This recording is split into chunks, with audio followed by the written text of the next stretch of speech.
for its test drive for some long experience. Oh my God. This is absolutely gorgeous.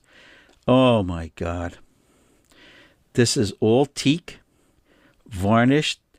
They said with multiple coats of varnish, brass edging to protect it. This is a dual shutter.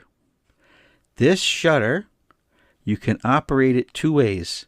You can grab this brass and pull it back, and there's your pinhole right there. Get that right in the camera.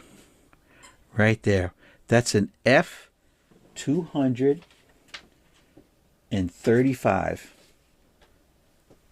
aperture.